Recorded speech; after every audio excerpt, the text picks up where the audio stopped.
Yo la MIF, comment ça va? Aujourd'hui on se retrouve sur le rooftop du Social Hub. C'est un endroit que j'adore particulièrement. C'est trop beau, regardez.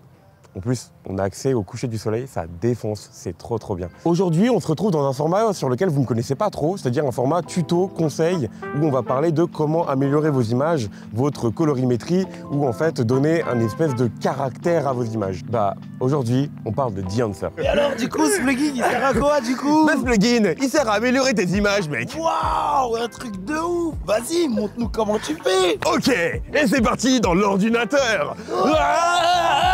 Je prends cette image, par exemple, je vais prendre ça.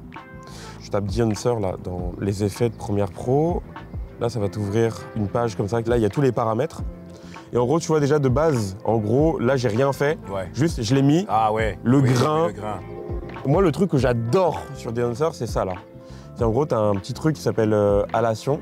Ok, oui. Ça là. Je vois, ça là. Cette petite lumière. Exactement. Et ça en plus c'est des presets, t'as juste à cliquer dessus et en gros ça te le met par rapport au truc que tu veux mettre en place. Okay. Mais imaginons si tu veux faire un custom, t'as plein de trucs qui sont, tu vois, et tu peux les retoucher comme tu veux et tout. Virer un peu plus au rouge. Voilà, okay. En fonction de ce que t'as envie de mettre ou quoi, tu vois. T'accentuer un peu plus, ah ouais.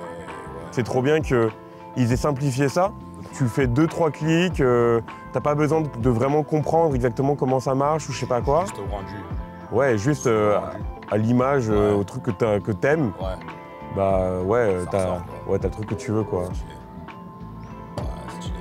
J'aime trop. Ouais, non, vraiment. Mais aussi, ce que je vous ai caché, c'est qu'il y a une partie photo. C'est-à-dire que, regardez, ça c'est mes photos de Los Angeles. Ça c'est avant. Ça c'est après. Je vois bien qu'il y a un mood, il change. C'est exactement ça qu'on veut. En fait, moi, ce que j'adore dans ce style de plugin, c'est que déjà, de 1, ça fait pas ramer mon PC. Et j'ai un MacBook Pro M1 Pro et de 2020, du coup. Ça va, on est en 2025. Normalement, vous devriez avoir la marge pour pouvoir travailler. Genre, c'est pas compliqué à utiliser. C'est hyper intuitif. Donc franchement, branchez-vous The-Answer. Si jamais vous êtes intéressé de prendre The-Answer, il y a un lien affilié qui sera en description. En échange de cette review, j'ai accès à une licence, mais je ne suis pas payé pour dire du bien de cette chose. Au contraire, ils m'ont contacté pour que je dise ce qui va ou ce qui ne va pas. Et parfois, en vrai de vrai, en intégrale, ça lag quand il y a beaucoup de trucs qui sont mis les uns par-dessus. Mais bon, comme je le dis encore une fois, j'ai un MacBook Pro M1 Pro de 2020, ça date. Vous attendez quoi en fait? Allez. The-Answer, ils ont aussi mis en place une application mobile. Ça te permet de retoucher tes photos et tes vidéos, même en déplacement, alors que tu n'as pas accès à ton ordinateur. C'est la fin de cette vidéo. J'espère que ça t'a plu, mais surtout que tu as appris quelque chose aujourd'hui. Si jamais t'es friand de belles images, tutos, conseils ou encore avis sur de la vidéo, n'hésite surtout pas à t'abonner. On se retrouve prochainement.